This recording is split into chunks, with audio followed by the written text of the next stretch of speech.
উঠ বেশি ডাঙর সম্মান করবে না ও পি ও তো আজি স্কুলে কেন গেলি ও দেউতা স্কুল পৰা উলিয়াই দিছি মোক মাকৰ আগত কি স্কুলৰ পৰা উলিয়াই দিছে তোক কালিতে উলিয়াই দিছি তই গমেই পোৱা নাই ও কিয় উলিয়াই দিছে স্কুলত যদি 6 মাহৰ ফিজ দিব পৰা নাই সেইকাৰণে মোক উলিয়াই দিছি হয় নেকি এই মাইৰে কক গেছি ন চলিক প্ৰাইভেট স্কুলত দেই আজি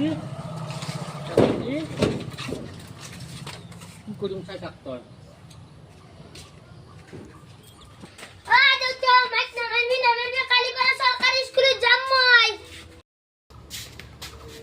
কালি বা চৰকাৰত যাবি প্ৰাইভেটত পঢ়োৱা হ'ল মাইদেৰ বা বৰ হুতীয়া চলি প্ৰাইভেটত পঢ়োৱে এতিয়া পইচা দিব লগা হয় দেখি এতিয়া পইচা দিব পৰা নাই উলিয়াই দিছি নে ভাল লাগছি প্ৰাইভেটত পঢ়োৱা দিন চৰকাৰী স্কুলত পঢ়ি চলি চাকৰি ল'লা মোৰ বয়সৰ চলি কত চাকৰি কৰি আছে চৰকাৰীত পঢ়ি